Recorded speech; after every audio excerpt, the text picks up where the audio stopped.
حضرت میاں شیر محمد شرق پوری علیہ رحمہ فجر کی نماز کے بعد یہ ٹوٹیاں نہیں جس طرح ہوتی تو وہ چھوٹا سا برآمدہ تھا، تو برآمدے کے اوپر بیٹھ کے وظائف کرتے تھے اور پھر اشراق کی نماز تک وہاں بیٹھتے اور پھر تشریف لے جاتے۔ گرمی کی شدت تھی تو حضرت فرائض کی ادائیگی کے بعد وہاں چلے گئے، تو نمازیوں نے آپس سے مشورہ کیا کہ یار حضرت کو عرض کریں کہ بارش کے لیے دعا کی جائے۔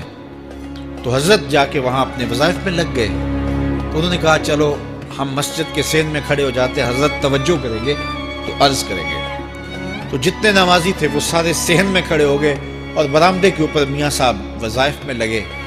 جب آپ کی نظر پڑتی نا لوگوں کی جانب، تو جتنے بھی نمازی تھے سارے ہاتھوں سے اشارے کر کے کہتے یعنی دعا کرو، زبان سے نہ بولتے، ہاتھوں کو ایسے ہلاتے اور یہ کہتے کہ ادھر آسمان کی طرف اشارہ کر کے کہتے دعا کرو۔ میاں صاحب پھر وظائف میں لگ جاتے۔ پھر جب میاں صاحب کی آنکھ اٹھتی نا تو یہ سارے ہاتھ اٹھاتے اور آسمان کی طرف ہاتھ اٹھا کہتے۔ میاں صاحب پھر وظائف میں لگ جاتے۔ جب 2-3 مرتبہ ایسا ہوا نا تو میاں صاحب کی ہنسی نکلی اور ایسے آسمان کی طرف دیکھ کے کہا چل ہن پا دے۔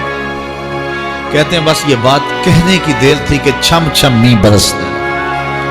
تو جب کوئی حضور کا ہو جاتا ہے تو رب اس کو اپنا محبوب بنا دیتا ہے۔ تو حضور کی محبت خدا کی محبوبیت کا ذریعہ ہے، اس لیے ہمیں حضور کا پیار اپنی روحوں میں موجزن کرنا ہے، حضور کی محبت اپنی روحوں میں اتارنی ہے، اور محبت اپنے تمام تر تقاضوں کے ساتھ جب روح پذیر ہوگی تو پھر ہمارا انداز زندگی بھی سنور جائے گا، ہماری آخرت بھی سنور جائے گی۔ محبت کے من جملہ تقاضوں میں سے سب سے بڑا تقاضا محبوب کی اطاعت ہے، کہ بندہ جس سے پیار کرتا ہے اس کی بات مانتا ہے۔ یہ ہے دعوی محبت کا ثبوت، اس کی دلیل۔ اور حضور کے صحابہ کی زندگیاں دیکھیے کہ انہوں نے حضور علیہ السلام کے ساتھ کیسے پیار کیا، حضور کی محبت میں اپنی عادتوں کو بدل دیا۔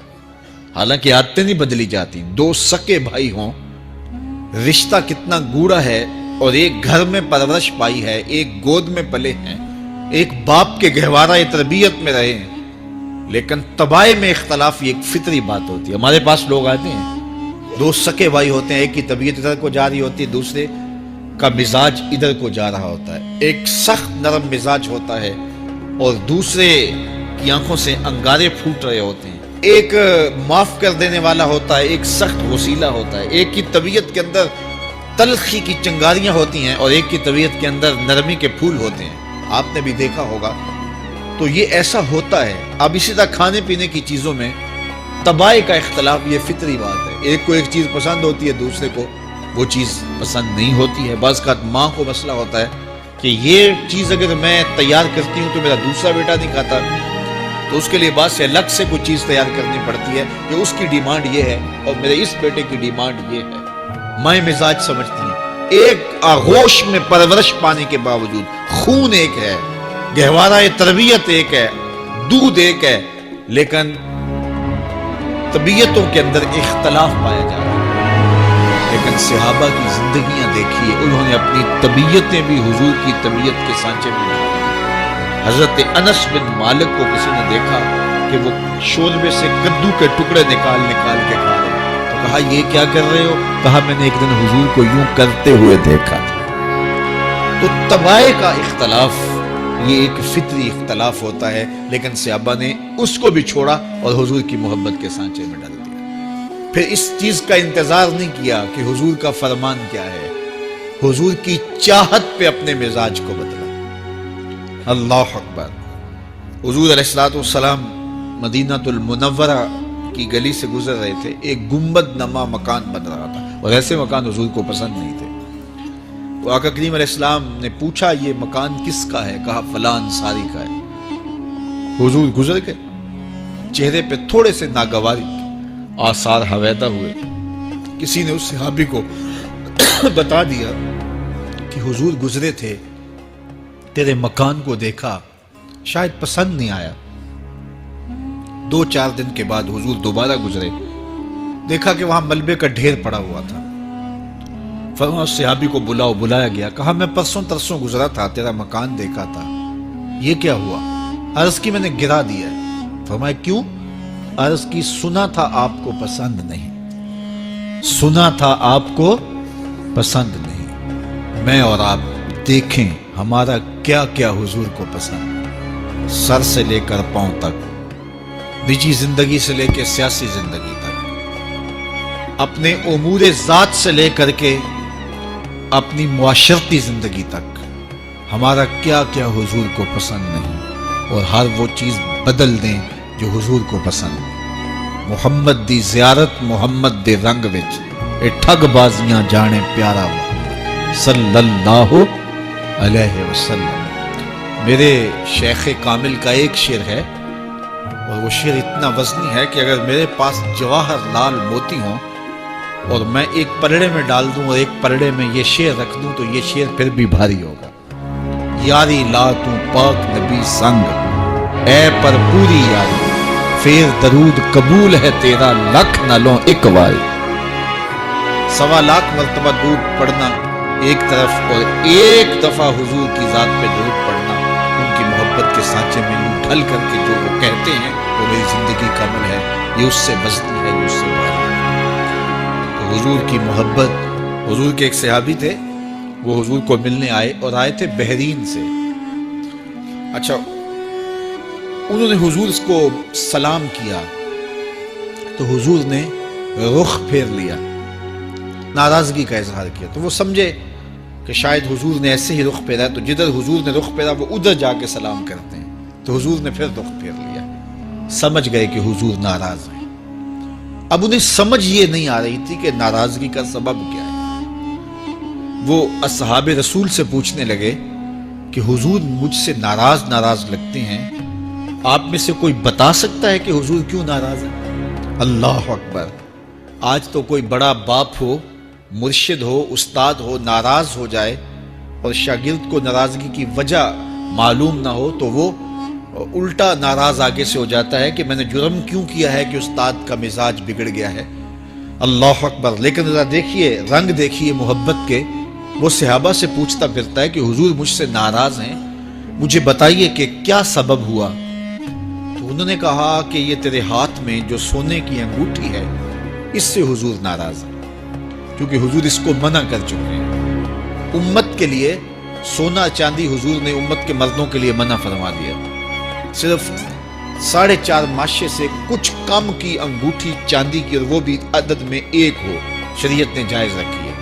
اگر 2 ماشے کی 2 ہوں گی تو پھر بھی جائز نہیں. عورت کو جائز ہے 10 انگوٹھیاں پہنے, سونے کی پہنے, چاندی کی پہنے, یہ اس کا زیور ہے. مرد کو زیور کی ضرورت نہیں ہے, زینت کی ضرورت نہیں ہے. لہذا مرد کے لیے 1 انگوٹھی رکھی گئی ہے, وہ بھی اس لیے کہ اگر وہ کہیں مشکل میں ہو تو اس کو بیچ کر کے 2 وقت کا کھانا لے سکے. باقی اس کے لیے انگوٹھی 4.5 ماشے سے کم کا چاندی یا سونا 1 ماشا ہی کیوں نہ ہو اس کے لیے جائز نہیں ہے. تو اس نے سونے کی انگوٹھی پہن رکھی, لیکن اسے حرمت کا پتہ نہیں تھا. تو اس نے کہا کہ حضور مجھ سے کیوں ناراض ہے؟ تو صحابہ نے کہا شاید اس انگوٹھی کی وجہ سے ناراض ہے. اس نے یہ نہیں کہا کہ مجھے تو پتہ ہی نہیں تھا, میرا کیا قصور. خیر, اس نے وہ انگوٹھی اتار کے حضور کو پیش کرتے کہا حضور آپ اس وجہ سے ناراض ہیں. حضور نے انگوٹھی پکڑی اور ایسے پھینک دی. ناراضگی کی وجہ ختم ہو گئی. وہ بیٹھ گیا, بات شروع ہو گئی. اللہ اکبر. جب سلسلہ کلام ہوتا رہا, جب مجلس برخاست ہوئی, لوگ اٹھ کے گھروں میں جانے لگے, وہ بھی اٹھا اور الٹے پاؤں سے پیچھے چلا. تو کسی نے اس کو کہا وہ انگوٹھی تو اٹھا لو, سونے کی انگوٹھی ہے, قیمتی ہے, چلو تمہارے لیے پہننا جائز نہیں, تمہاری بیوی کے لیے تو جائز ہے. تو اس نے کیا جواب دیا سنیے. اس نے کہا واللہ لا آخذہ وقد طرحہ رسول اللہ صلی اللہ علیہ وسلم, اللہ کی قسم میں اس انگوٹھی کو کبھی بھی نہیں اٹھاؤں گا جس کو میرے حضور نے پھینک دیا ہے. تو یہ تھی ان کی محبت, یہ تھا ان کا انداز. تو آئیے میں اور آپ حضور سے اگر محبت کرتے ہیں تو حضور علیہ السلام کا طرز زندگی, حضور کا انداز معاشرت اختیار کریں. کثرت کے ساتھ مائیں بہنیں بیٹیاں بھی موجود ہیں, وہ بھی اپنی اولادوں کی تربیت اس نہج سے کریں کہ وہ حضور کی سنت, حضور کی سیرت اور حضور کی اتباع کے سانچے میں ڈھل جائیں۔ زندگی کا مقصد ہی یہی ہے۔ آئے، بڑے ہوئے، جوان ہوئے، بوڑھے ہوئے، چلے گئے، ہم سے پہلے بھی چلے گئے، ہم بھی چلے جائیں گے، بعد میں آنے والے بھی چلے جائیں گے، لیکن حقیقی کامیابی اس کو نصیب ہوئی جس نے اس دنیا پہ آ کے دنیا کی زندگی کے مقصد کو سمجھا۔ ہم آئے کیوں تھے، زندگی کس لیے ہمیں دی گئی تھی۔ اکبر الہ آبادی نے کیا ستھری تنقید کی تھی، کیا بتائیں احباب کیا کارنمایاں کر گئے، بی اے کیا، نوکر ہوئے، پینشن ملی اور مر گئے۔ یہ کوئی کام نہیں ہے، ہماری زندگی کا کوئی مقصد ہے جس لیے ہم انسان ہیں، اشرف المخلوقات ہیں۔ دیکھیے گدھا سارا دن بوجھ اٹھاتا ہے، اللہ اکبر، میرے صاحب نے گدھے سے بھی ایک موازنہ کیا ہے کہ سارا دن جو ہے وہ بوجھ اٹھائے اور کام کرے اور پھر مالک اس کو غذا بھی نہ دے، وہ جا کے روڑیوں سے اور باہر سے جا کے چل کے پھر آ کے کام مالک کا کرے، مالک اس کو دے بھی نہ اور وہ باہر سے کھا کے آئے اور کام مالک کا کرے۔ تو اگر بندہ ہو کے، انسان ہو کے اگر نہ کرے تو میرے حضور نے ایک لمبی ربائی ہے، اس میں آخر میں لکھتے ہیں تو چنگا یعقوب یا کھوتا تینوں شرم نہ آوے، کہ اگر وہ ایک گدھا بھی کام کرے، اپنی پیٹھ پہ بوجھ لا دے اور تو اپنے مالک کے لیے کچھ نہ کرے اور ساری نعمتیں مالک نے تجھے دی ہیں اور عزتیں اور آبرویں تیرے نام کی ہیں اور تو اس کا حق ہی ادا نہ کرے تو پھر کس طرح تیرے سے، تو پھر اولئک کل انعام بل ہم اضل، فرمایا تو چوپایا ہے بلکہ چوپایوں سے بھی بدتر ہے۔ تو میں اور آپ اپنے آپ کو انسان ثابت کریں، آج موقع ہے، سے ثابت نے اجے حواس تیرے، سے ثابت نے اجے حواس تیرے، کر لے نیکیاں رج کے تو، اڑیا رب رسول کیوں پل بیٹھو، آ رب رسول ول پج کے تو، آئی موت ایتھے رہسن کم تیرے، آئی موت ایتھے رہسن کم تیرے، نیکیاں کر لے بھج کے تو، کی آکھ سن لوگ یعقوب تینوں، جب ٹر پیوں سر منہ کج کے تو۔ وہ وقت آئے گا جب تنیاں باندھ دی جائیں گی، جب دونوں جانب سے کفن باندھ دیا جائے گا، پھر پردہ ہٹا کے دیکھا جائے گا، پھر بند کر دیا جائے گا۔ وہ لمحے کتنے دردناک ہوں گے، وہ گھڑیاں کتنی دردناک ہوں گی۔ آج مجھے اور آپ کو اللہ نے موقع دیا ہے تو آج حضور کی سیرت کو اپنانے کا، اپنی روحوں میں اتارنے کا عزم